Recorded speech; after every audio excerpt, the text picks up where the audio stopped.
dosadašnji rad kulturnog društva Gajret i Islahijet od 45. do 90. godine bio je neka kao zabranjena tabu tema, da se nije puno govorilo i pričalo, jer zasluge, pogotovo Islahijeta, htjeli su se prepisati nekim drugim, pogotovo ove iz domena Narodno-oslobodilačkog rata. O tome ćemo kasnije. 1922. godine Islahijet dobija svoje prostorije. Tako da su stečeni uslovi za bolji rad društva. Pogotovo kada je proširena sala za pozorište koja je u ono vrijeme primala 400 posjetitelja. Mogla da primi stvari. Isto tako uslovi društva su poboljšani od 1930. godine kada se osniva ženski pododbor kulturno-umjetničkog društva Islahijet. Do tada u pozorištu žene su glumili muškarci. Imali su garderobu, perike i tako dalje. I od 1930. godine onda i žene stupaju na područje scene. Ostalo je zabilježeno da je Zumruta Ajanović, udata Borić, prva žena u Brčkovu koja je stupila na pozorištu scenu. Diletantska sekcija imala je veliki broj članova i ostalo je zabilježeno da su u ono vrijeme, da je 7. marta 1925. godine odigrana pozorišna predstava Safetbega Bašagića, Abdullah Paša.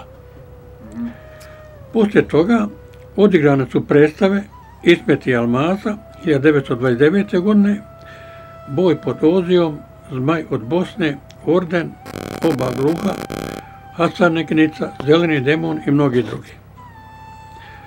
Ostalo je također zabilježeno da su prvi brčanski režiseri bili Suljo Novolić koji je bio trgovac, Lutvo Muftić koji je bio apotekar, profesor Murat Sinanagić koji 1926. godine je režirao Izbiračicu, zatim Safet Pašalić.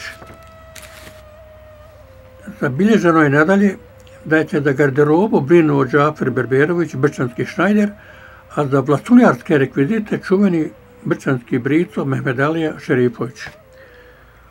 Kuriozitet je ovoga doma da je prije 95 godina da je u povodu Bajrama postavljena prva fotoizložba u Brčko 1924. godine. Autor te izložbe je bio Rizah Kučukalić koji je radio u gradskom vijeću, u gradskom poglavarstvu za vojna pitanja. Nije mi poznato koliko je fotografija izložena i koja je tema bila. Nije nam poznato ni u kakvim su uslovima radili Gajret i Islahijet. Poznato je samo da su pozorišne predstave između ostalog davali i u hotelu Posavina Alijage Kučkalića.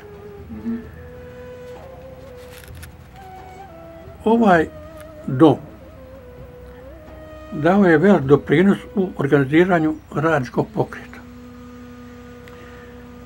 Zna se da je prva sindikalna organizacija formirana u domu Islahijet 1919. godine.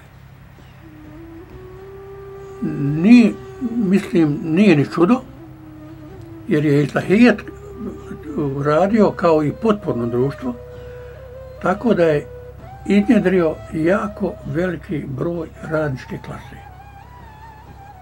Davali su siromašnu djecu da uče zanate i to je i nastala prva radnička klasa u Brčkom.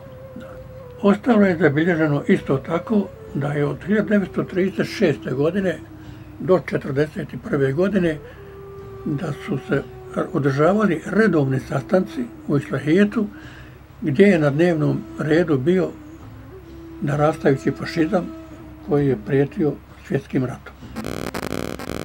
Kada je došlo vrijeme za borbu, odnosno 1941. godine, veliki dio članova Islahijeta odlazi u narodno-oslobodilačku borbu. U toj borbi svoje živote su dali i dvije Islahijetove hastanagenice, to je Najfa Šehić i Tamara Begović, između ostalih. Dok je Europu gazila, da kažem tako, fašistička čizma, u domu Islahijeta 1941. godine održava se sastanak kojem je prisustvovao Hasan Aganović Tač, Haris Suljić i Pero Marjan, i tu se dogovore da se izvede jedna diverzantska akcija, da se zapalje dva njemačka šepa broda na rijeci Savi. To je učinjeno, tako da je Pero Marjan, njegova je mati bila apotekarca, roditelj apotekari, donio u Islahijet bijeli fosfor, napavili su strelce i Hasan Aganović je isplivo negdje od Ficibajra, spustio se, plivo je prema ušću Brke u Savi, odapeo je te strelce tako da su ta dva njemačka šepa izgorila.